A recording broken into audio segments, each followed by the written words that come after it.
Tenemos 10 minutos. ¿Alguna pregunta final?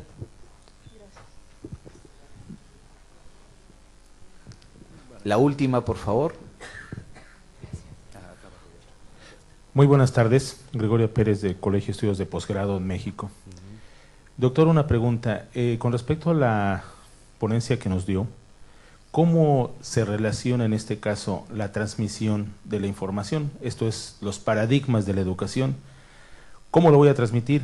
A veces podemos establecer una buena posición en la parte de la docencia, pero cómo transmitirlo a veces adolece en su forma. Asimismo, ¿cómo se vincularía en este caso con la propuesta de la UNESCO de los pilares de Jacques Delors y los 7 saberes de la educación? Gracias. A usted, muchas gracias. Sí, por favor. Vamos a manejar 10 minutos Sí, más. tranquilo, ¿Sí? no se preocupe. Gracias. Bueno, yo comparto el criterio en torno a la primera pregunta de que efectivamente nuestro trabajo en todo el proceso, en toda la metodología, en toda la preparación de materias, en la vinculación del catedrático con el estudiante, pero no exclusivamente a nivel universitario, sino a todos los niveles, debe haber un verdadero compromiso del maestro. Le aclaro que he sido profesor también de educación media y que me estrené como catedrático justamente en 1970 en un instituto técnico de clase muy popular, en el que realmente teníamos una diversidad de población y los problemas y los criterios y las necesidades eran, por cierto, diversas. Pero he creado conciencia, y le digo que ahora que hago también dirigencia universitaria, de que lo principal y lo primero que debemos hacer con nuestros profesores, en todos los niveles, es crear conciencia en ellos de su involucramiento verdadero y real con el proceso educativo. Ser profesor por tener el sueldo únicamente no es suficiente.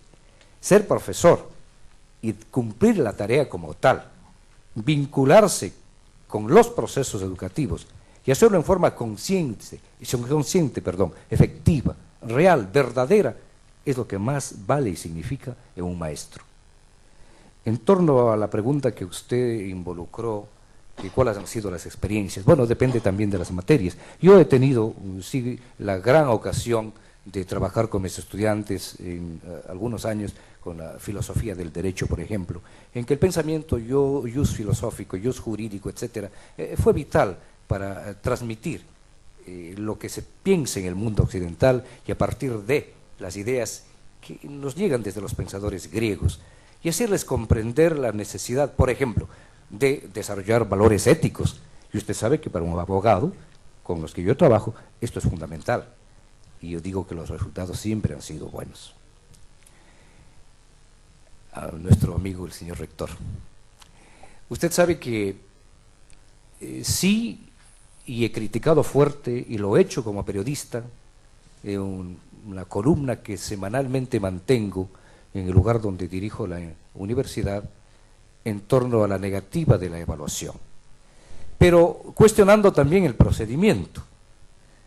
O sea, los profesores, estaba bien en algunos aspectos que se nieguen a la evaluación, pero esa evaluación debió ser consensuada el ministerio con los educadores, para que no sea un proceso simplemente de evaluación, sino que la participación de los profesores sea real y efectiva.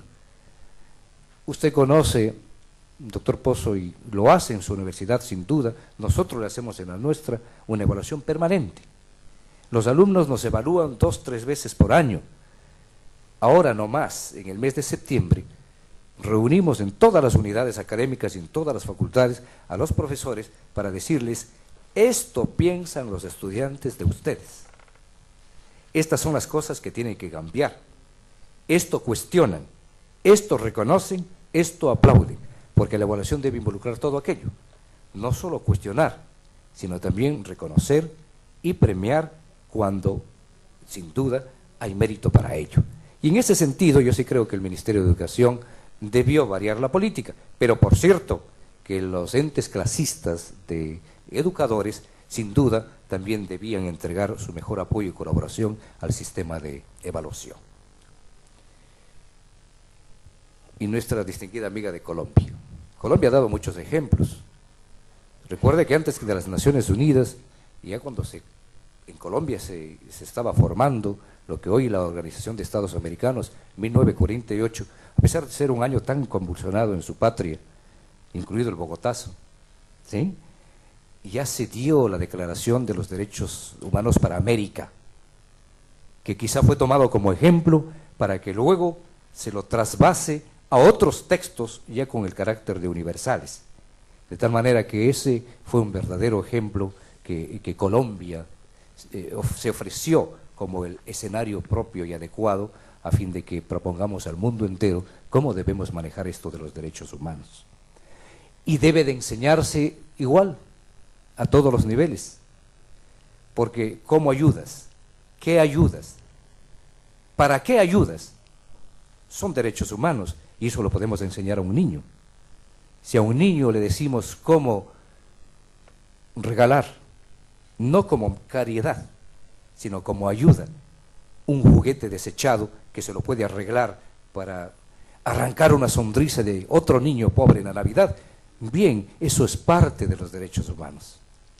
Salud, por cierto, la misma educación, el compromiso con los valores sociales que hoy están tan venido a menos, sin duda que es importante y que deberíamos irlos incluyendo en todos los niveles de formación. Y si hay que revisar los currículos para la enseñanza en los niveles que dependen de los ministerios de educación y en los niveles superiores en el caso de las universidades, pues bienvenida sea la reforma, porque sí tenemos que tratar con nuestros congéneres lo que es la paz y fomentar esa cultura de paz, amistad y derechos.